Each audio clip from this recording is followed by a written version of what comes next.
Coordinate bonding,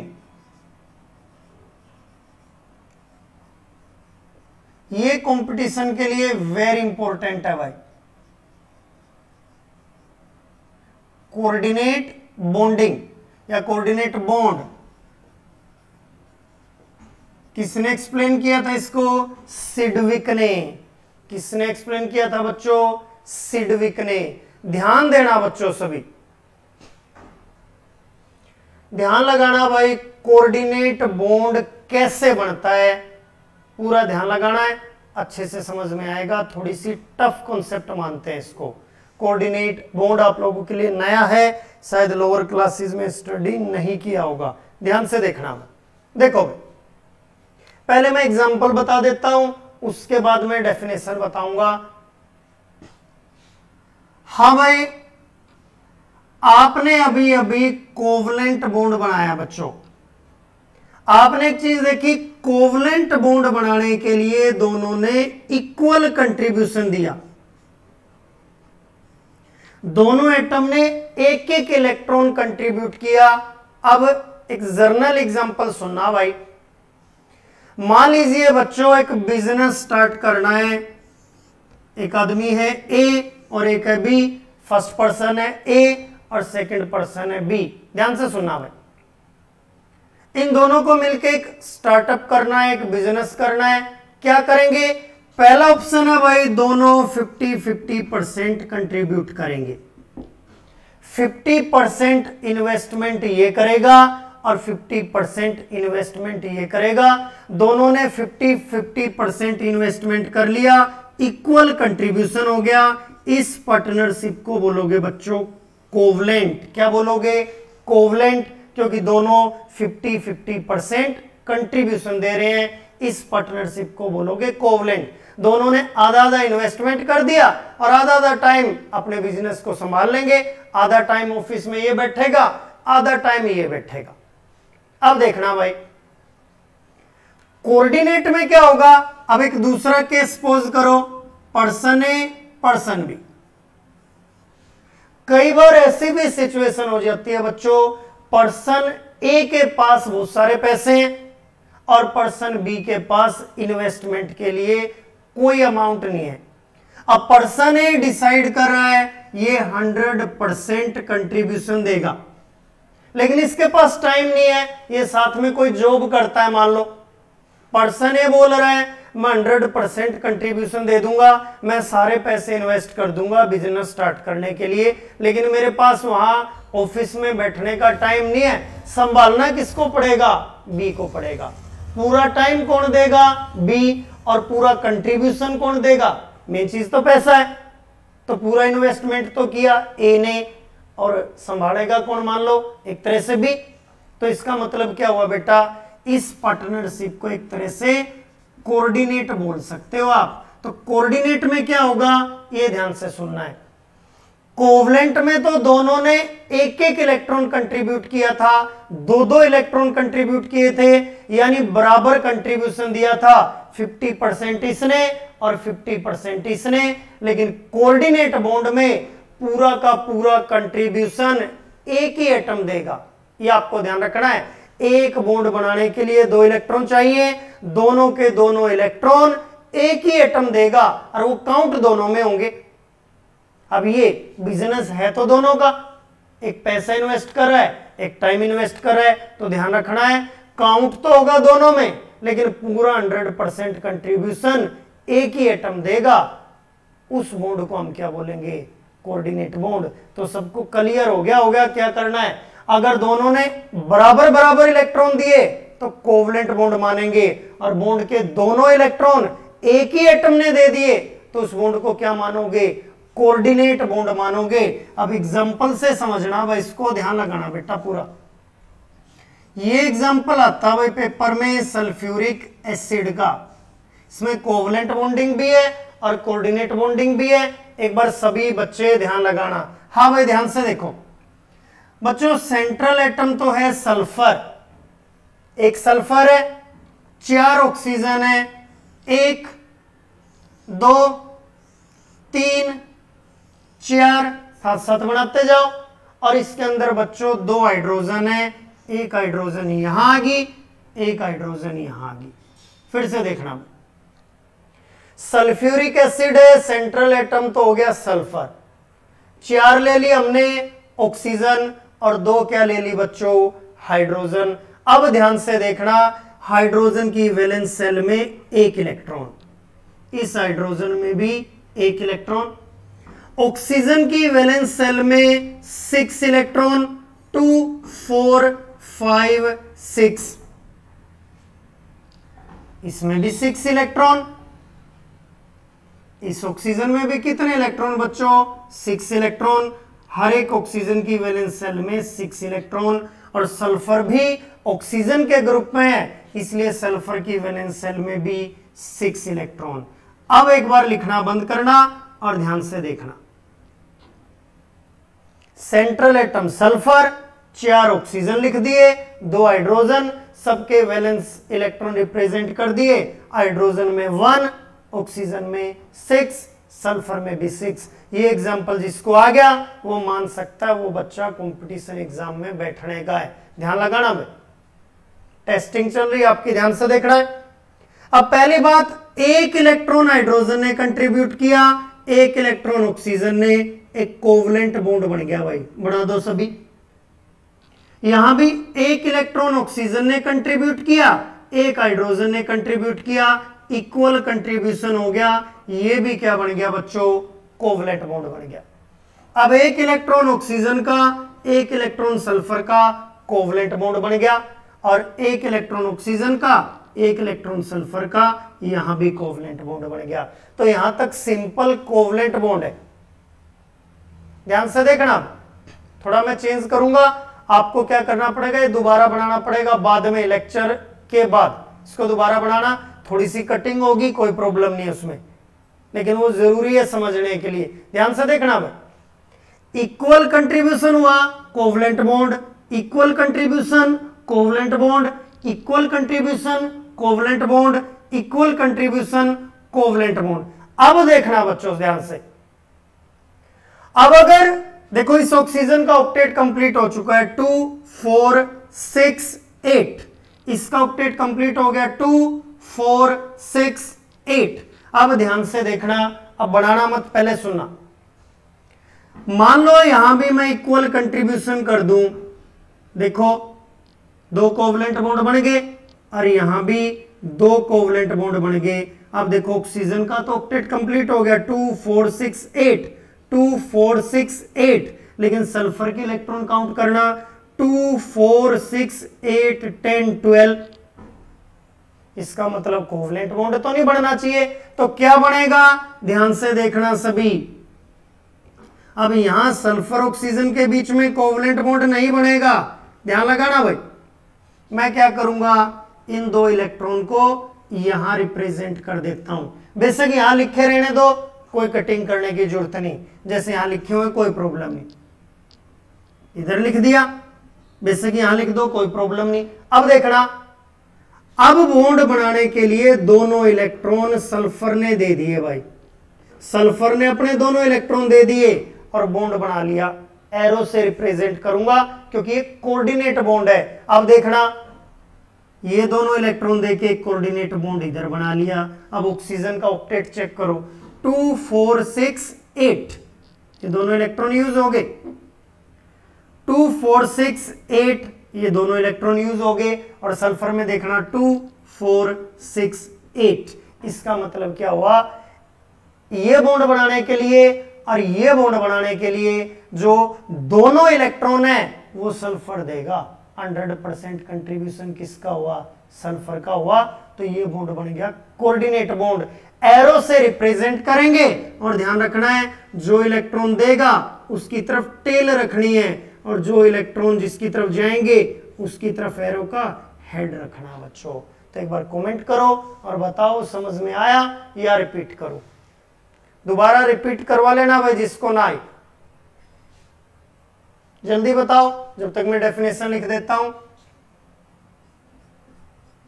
this bond is produced due to sharing of electrons between two atoms but both electrons are given by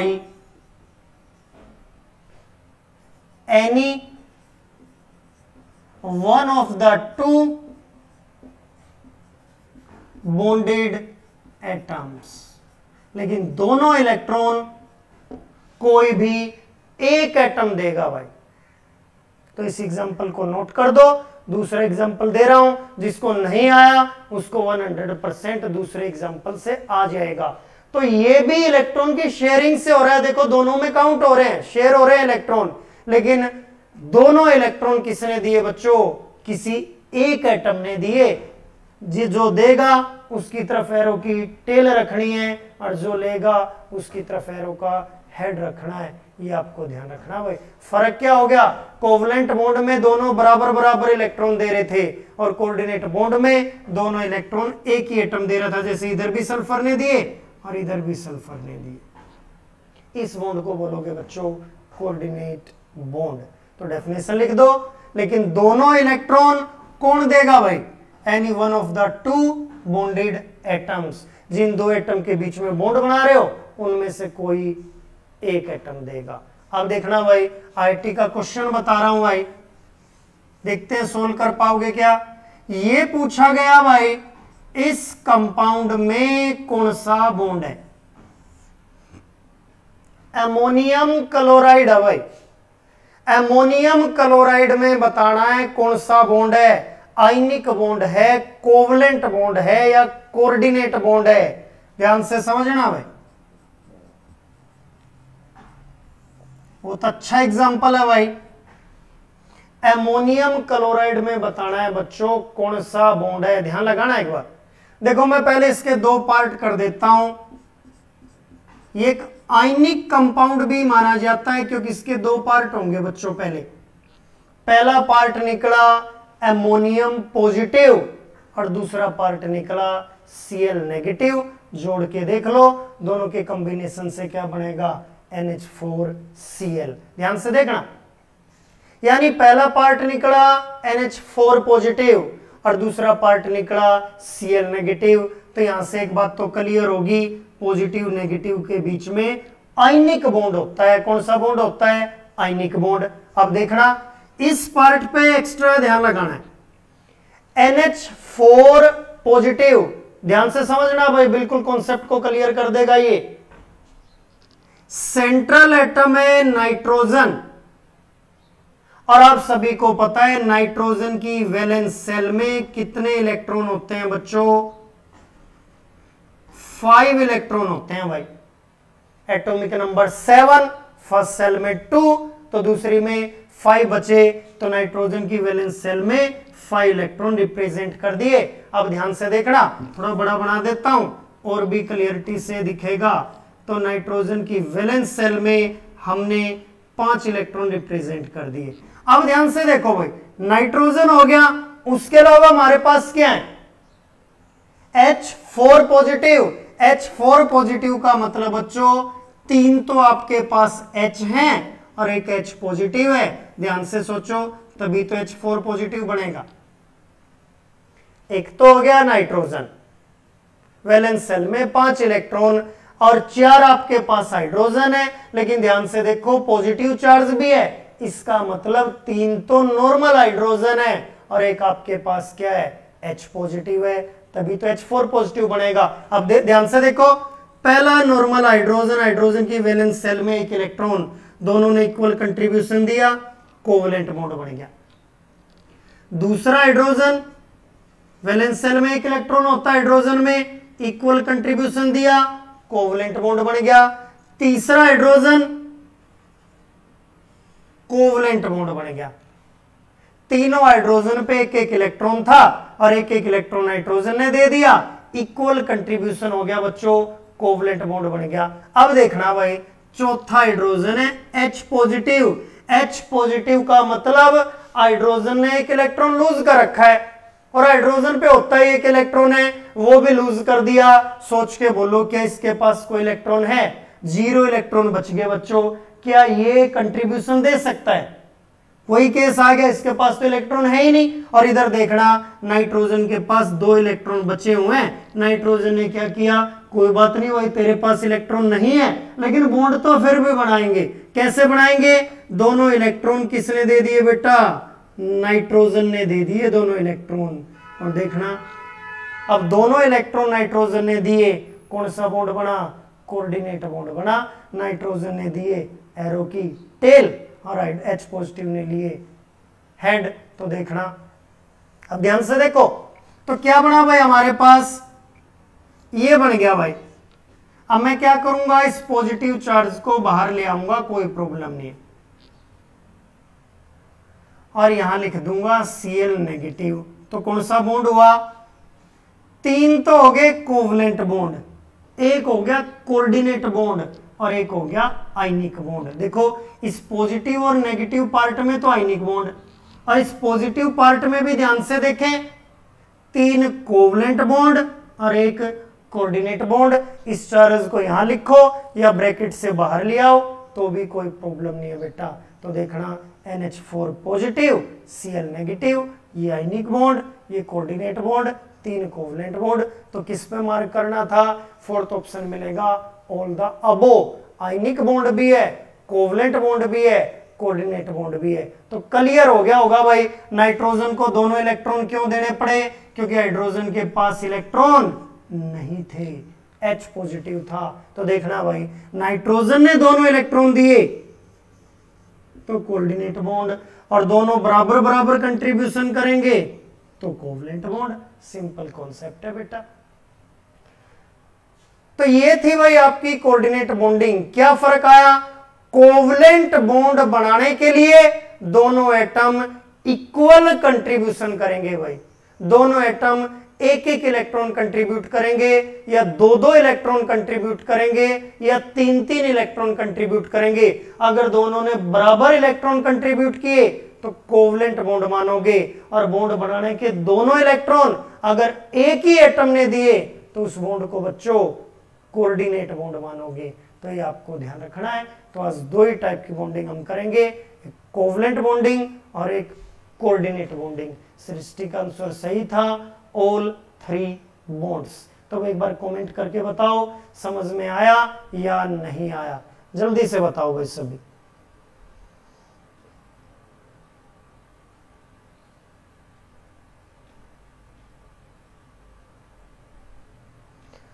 जल्दी से comment करो भाई।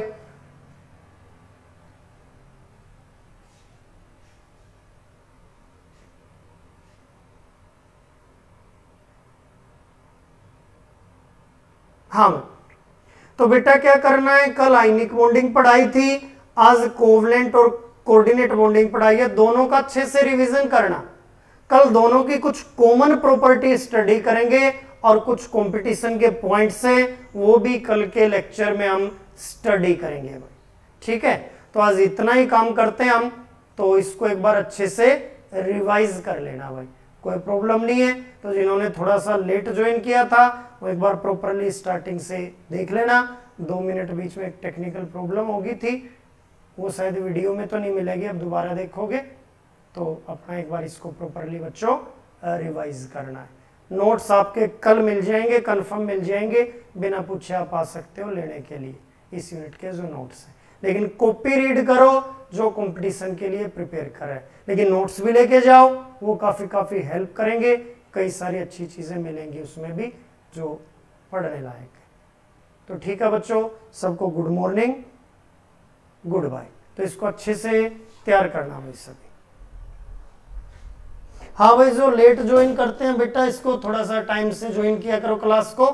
जल्दी ही offline class भी आपकी start करेंगे, कुछ दिन और बस मैनेज करो इसको, तो लेट मत हुआ करो भाई।